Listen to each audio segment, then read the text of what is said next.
And welcome. This is Chartwise Women with Ellen McGonagle and Erin Swenlin, brought to you each and every Thursday afternoon.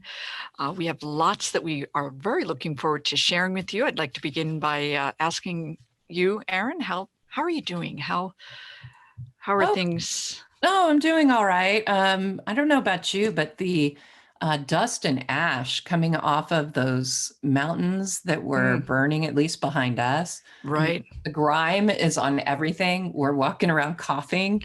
I actually was like, maybe I should get a COVID test because I was really that's struggling. So scary. Oh my gosh, it's been really, really bad. So that's. I'm sorry to hear that. Yeah, we're not. Yeah, you're not experiencing any of that over by you? Not that I've noticed, but we do have the air purifiers. Well, you would notice because every car, everything outside is coated. It's just do you put your initials in the hood of the car? You could probably get a stamp and put that in there, and it would. Oh my goodness. Yeah, pretty bad. Well, but other than that, market's treating me okay. Yeah, it's a great time to be in the markets. No kidding. But today I thought we could kind of take our minds off of whether it's the grime that is collecting in your area or you're just tired of that same scene outside of your window. We're going to be taking a trip around the world in 30 minutes. How about that? And we're going to be focusing on two of the bigger countries certainly out there as far as their economic GDP, their impact on the global economy, and then also share with you other areas, because while the US markets are certainly one of the better performers, there is a lot going on outside of the US, a lot in the way of recovery phases taking place and some really unique opportunities. So why don't we go ahead and jump right in. We always like to start with what we call our wisdom of the week, where we share some snippets from our many years with working with the markets. Erin, I'm going to let you go ahead first. Absolutely. So as we're taking our trip around the world, mine is the second bullet. So a lot of times we really stress, especially on the program, about diversification and being exposed to all the different sectors. But one thing I guess we really don't talk about enough, I would say, is that you do want to expose yourself to some of the world markets as well, and maybe world currencies, just to give you that, the coverage that you should have in your portfolio. Yeah, very good. And then mine is the top one, and it's talking about expanding your horizon beyond the US. It can really strengthen your portfolio. Again, a lot of these emerging markets are really coming into their own as they recover, and it is a wonderful way to diversify and get some exposure to some of these other areas. Absolutely. So let's begin. Erin, where should we have our balloon up in the sky drop us? I guess India sounds good. Yeah. Okay, great. We're going to take a quick trip to India here, and I wanted to share my screen with you very quickly, and we can begin by taking a look at what is called the Nifty 50, and that is one of the top ETFs and ways to cover, similar to the S&P 500 here. This is what's talked about a lot as it relates to India. INDY is the ticker symbol, iShares India 50. And take a look. We can see this very confirmed uptrend that has been taking place. This is in line, certainly with the US. We can see this recovery. Once the US did announce in the beginning of November the vaccine, it really did spark a global economic recovery. So it's in a very confirmed uptrend. Another item that is driving India's market higher is the weak US dollar. What happens in that case is it makes the market look very, very cheap. It is very cheap for foreign investors. So they've seen a big inflow of funds from overseas that is also driving these stocks higher. So Erin, I was going to take a second and share with people, with viewers, our viewers. This is one of the many blog posts on StockCharts.com. It's analyzing India, and Milan is a gentleman that that posts at least once a week. So this is from last Friday.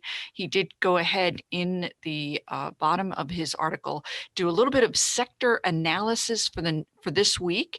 And it's using our relative rotation graphs on StockCharts.com.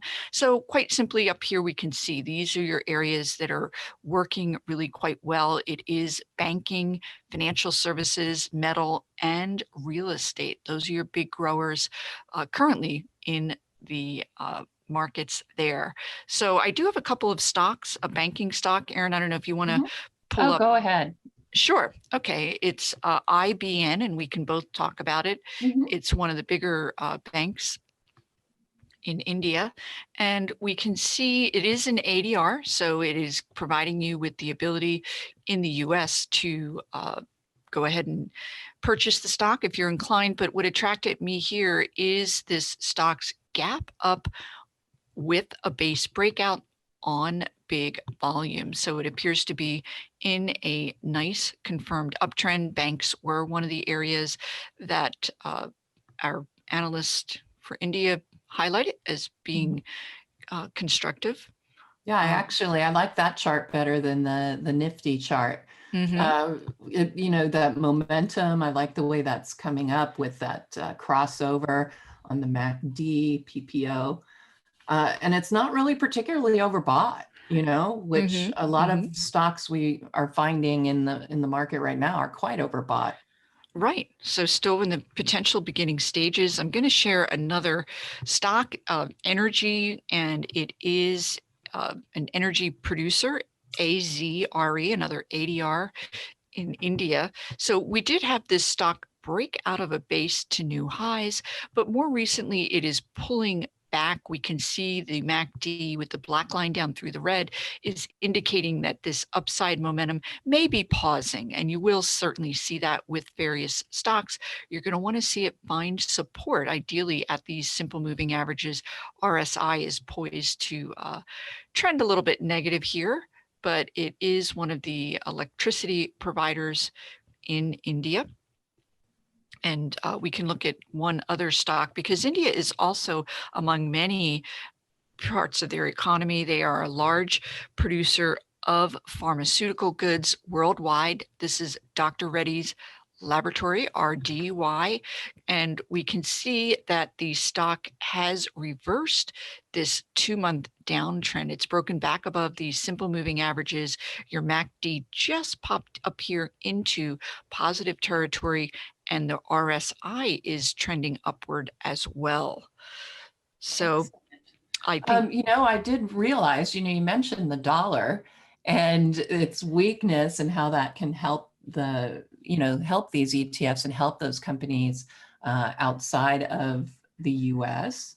And honestly, it helps a lot of US stocks that have a lot of exposure. Exactly. Yes. The multinationals, sure. Yeah. So I'm going to, if you don't mind, I'm going to share my chart here of UUP. And let me get that all up and ready before I grab that screen. But it's really interesting because, yes, the US dollar has just really been suffering. And, I have to wonder, are we finally seeing a bottom? I don't know. You'll have to give me your thoughts on this, but you can see, and I'm going to actually bring this out to a weekly chart just because we really need to get a bigger picture of what's going on with the dollar. But you can see, we had a spike. We had these Pinocchio spikes, as Martin Pring likes to call them, where you get those big moves to either side, and it just is a highly volatile move. But really, what we want to look at is, what could have been a head and shoulders that was starting to, come together. But now this is what's really bothering me, is this area of support really needed to hold, and it did not. So now we have to figure out what's going to happen next. And you can see with the momentum on the weekly chart, getting that top below the signal line, I don't know that the downside is over for the dollar. Although in the very short term, I have to say it's not looking quite as bad, because we're trying to get out of oversold territory, and it looks like our momentum, the price momentum oscillator, is starting to turn a little bit up. But Yeah, I mean, if I think the dollar is going to be struggling here, and it's certainly going to Yeah. help these I stocks. think the consensus is that near term, we could see the dollar rise, but longer term with the vaccine, the economic stimulus on the horizon, overall, there is anticipation of a weaker dollar going into next year. Yep. So There we go. very good. Okay. Well, I'm wondering, we do have time to pick up our suitcases and journey on to another part of the world here. And we are going to go ahead and move on to China. As many of you know, their GDP, they are a big component worldwide as far as their contribution. And China has been really interesting to me because they emerged out of the pandemic initially. Certainly, first they were the first to have, of course, the negative impact, but then they were the first to economically start to emerge. So it's really been on my radar what areas have been able to do well, but we can see that it's unusually subsequent to that vaccine news, China's market really has been in a bit of a go nowhere environment. Doesn't mean that there aren't individual stocks that we're going to be sharing with you, but overall, there is a general malaise that has taken over. This is MCHI. It's the China ETF, one that's widely followed. And again, we can see that it's just kind of in a bit of a go nowhere environment. But China is known, they sell more manufactured goods than any other country in the world. That's a big part of their revenue, their income, their GDP. And then, so from here, I was going to share a couple of stocks that are poised to potentially do well. This is FUTU. It is an online brokerage firm, and this is another ADR. So we can see that the stock did emerge out of this base, hit new highs, and is consolidating very orderly here as it breaks back above these simple moving averages. The RSI is positive, MACD up here in positive territory, just waiting for that black line to cross up through the red. So really quite interesting with FUTU holdings. Yeah. Looks like it's getting ready to, make that move and bounce off that moving average. That's right. Looks very constructive. One other stock that we can look at, some of you may be familiar with it. It is PDD is the ticker symbol. They are a provider of e-commerce. They're an e-commerce platform. So you can see where this might be attractive because unlike that ETF, this particular stock gapped up here, big volume, strong earnings, and really in essence, it's consolidating this big gap up, and it does appear poised at some point to potentially experience another leg up. Yeah. Excellent. And one last one we can both look at. It's DADA. These guys have seen explosive growth, but a little bit smaller. They are provide on-demand deliveries for groceries, and this dip here. December 3rd, they announced a secondary offering, which would naturally dilute the shares that are already outstanding. So it's pulling back, but I would put it on your radar screen. The growth has just been explosive for this particular stock here in China. And Erin, I think you were going to just take a quick minute and share before we move on. We have other places that we are going to be visiting here in the USA. But Erin, I think you had a listing of those ETFs from around the world. Yes. So one of the things we track in one of our chart lists that actually currently is free, but you have to get in touch with me at Erin@decisionpoint.com. I'll just show you the summary before we look at this candle glance.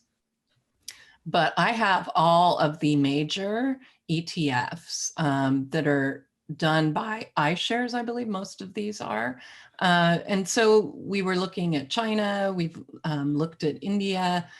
So you can go through and see all of these just in one chart list that I have. How about we sort this by scooter maybe and see where the strength? Absolutely. Mm-hmm. I like that. Yeah. South Korea. And we're going to look at that later, but yeah, but we can South see Korea and India. India up there in the forefront. We did cover that. And then periodically you'll see some of these countries. Brazil is having a big move today, Mexico, and a lot of them, it's going to be currency related. They're seeing movement with their local currency that in turn is pushing their markets. So yeah. And then here's the candle glance of all of those. So you can kind of take your eyes around the world, if you will, on all these ETFs. And, for me, I look very closely at what's happening with momentum. For example, Hong Kong, obviously not doing well. We've got that negative crossover, but it's a great tool, if you will, to go around the world and possibly diversify your portfolio a little bit, just using these ETFs. Yeah, Russia looks to be on the move there.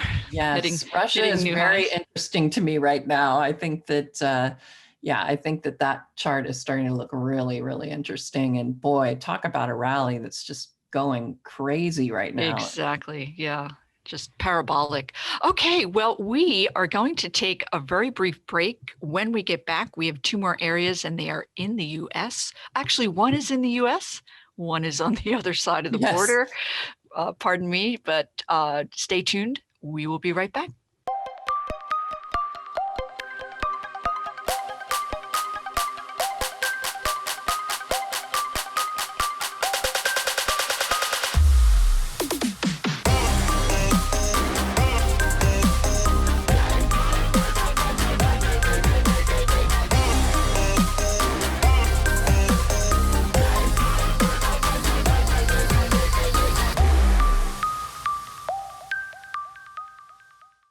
All right, we are back, and I think you can tell by this beautiful photograph that Erin and I are going to take a little tour of Seattle. And for those of you not familiar, Seattle is the hometown for StockCharts.com. Erin and I have had the opportunity to go up there and visit that fine city. And I have to say, it's really lovely in so many ways. It has that city feel, but it's right on the water and really very, very vibrant. Not right now, I can assure you. Yeah, but, unfortunately. Right. But we did have fun shopping downtown during ChartCon, and oh yeah, definitely a great place to visit. It was so beautiful in the summer. Super nice. Are there any beautiful stocks out there? Absolutely. So what I did want to share with you is the fact that Seattle has more than its share of very high performing stocks and companies. Microsoft is there, Amazon, two of the big FANG stocks, a lot of innovation taking place. I thought we'd start off with a quick look here at Starbucks. SBUX, of course, based out of Seattle. And we can see it's up about 5.5% today. The company announced that their expectations for 2021, they are anticipating very big growth prospects. We can see this gap up here. Again, this is that recovery rally. We saw not a lot, but there were select restaurant type reopening, the economic recovery type of a trade. And the stock has had that gap up, consolidated for a bit, but has been in a confirmed uptrend ever since. And who doesn't like a good cup of Java in the morning? But we can see that the RSI and that MACD are both quite positive. And today's gap up, we're getting some nice volume characteristics. So that really bodes well for a potential continuation rally. Absolutely. Definitely liking that. I wish it weren't quite so overbought, but but it's hard to beat when you get those gap ups, and it's just been very successful, and winners usually keep on winning. Yeah, so I'm pulling up a weekly here of Starbucks just to give you an idea. This was a big winner for my MEM Edge report back here in 2019. And you can see that these winning stocks can really stay overbought for some time. Again, this is a weekly price chart, and it is just now entering into that overbought position there.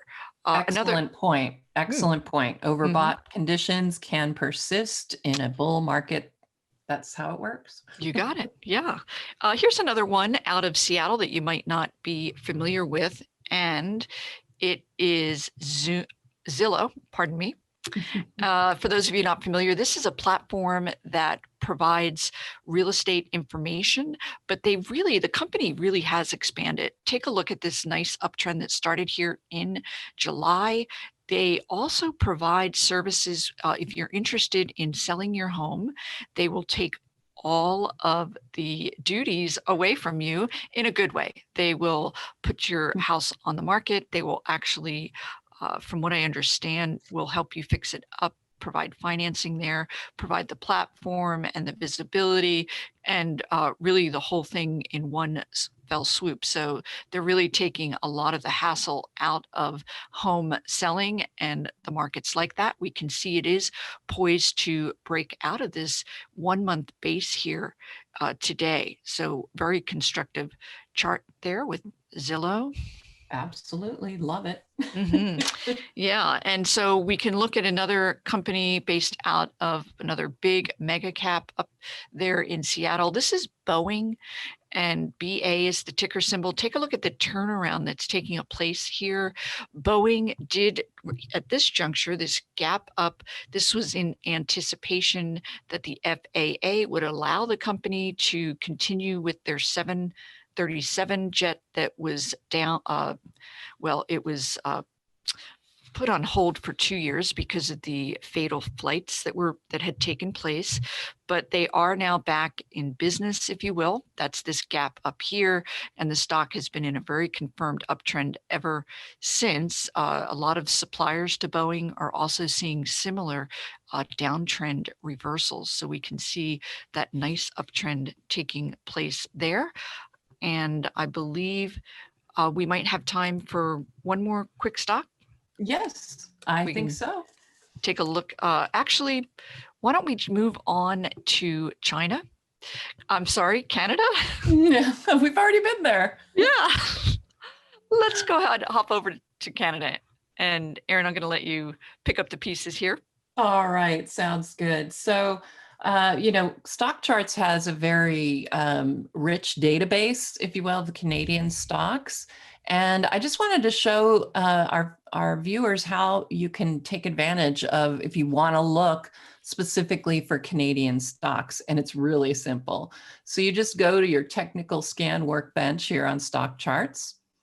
And you come down here and sectors and industries, and all you have to do, that's not California, that's Canada, is to click on that. And then you now have the ability to look at all the sectors for Canadian stocks. And I know one of the places we were going to concentrate was the energy sector. So I just put that. Yes, that's a big part of their economy. Yep. And this is the default as far as volume goes. You can set it to whatever you wish. We did notice before the show, a lot of these are lower volume stocks.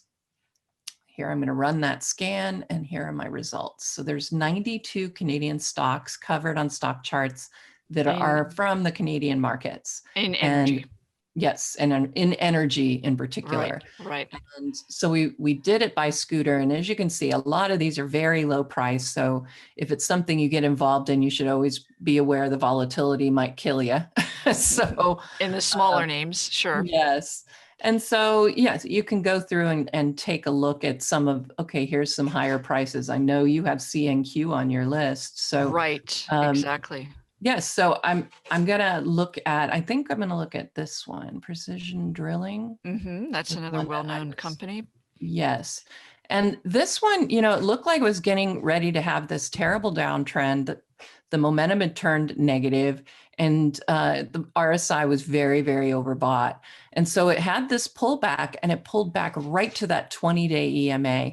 And look what's happening today. We're getting a nice bounce that's bringing momentum to turn up over that signal line, which is always a positive. And the RSI is no longer overbought. It's just positive. So I like it. Yeah, we did see a pullback in some of these energy stocks, but they are coming back to life.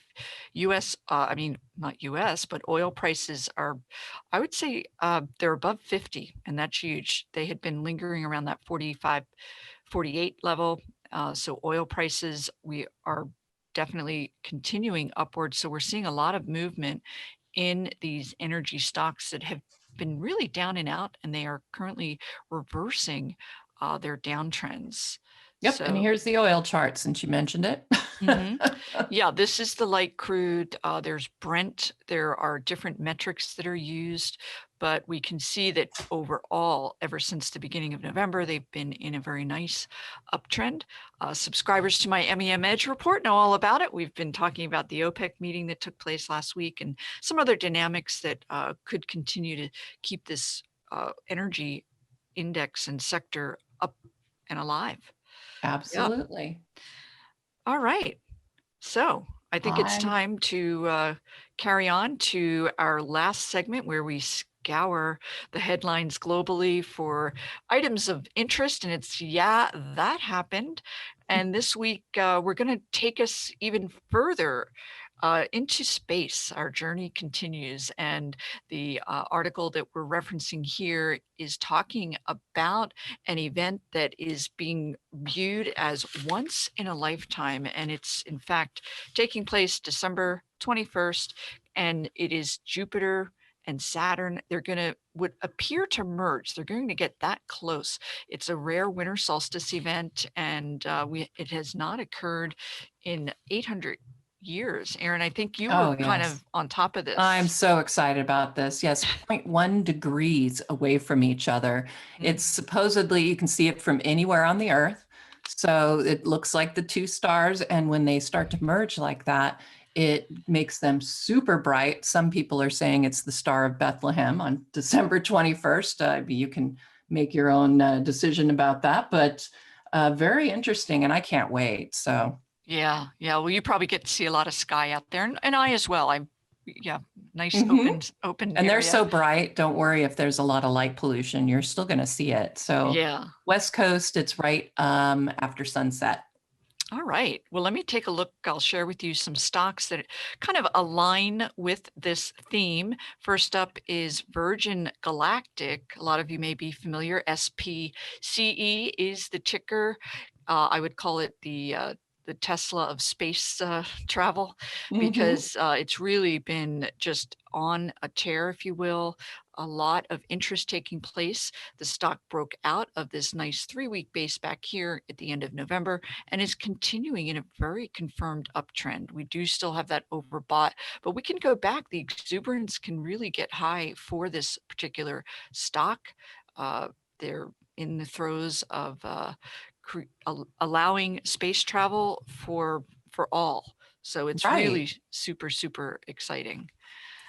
Erin, do you want to look at some of the other stocks we have? Sure. Let me share that screen. I did have those ready if I can find it. So I'm going to go back to my Chartwise women group here. And we looked at space, but we also were going to look at, well, I have to look at UFO. I'm sorry. That is like the best symbol in the world. So here is UFO, and it's, it's looking pretty good. It's just the problem is it's gotten that overbought situation. And again, we were talking about it. It can stay overbought for a while if you've got a lot of strength behind the move, as we do here. My concern is we might be losing a little of that upside momentum, and it's happening kind of in overbought territory. But overall, I mean, it still looks very strong. Yeah, it has a lot of different companies that are in it. Virgin Galactic is one of the bigger holdings, about 7% of that UFO ETF. But there are a number of other really satellite types of companies, Garmin with their maps ability and so forth. So, all right, looks like it's it. Yep, we are going to close it out with that. Everyone have a great rest of your week and weekend, and we will see you next week. Hey, Grayson Rose here with StockCharts. Thank you so much for watching. I hope you enjoyed that video. If you did, consider giving it a like down below, maybe leave us a comment, and if you're new to the channel, you can subscribe at the link up above. We're going to bring you daily content from an incredible collection of technical analysts and financial experts.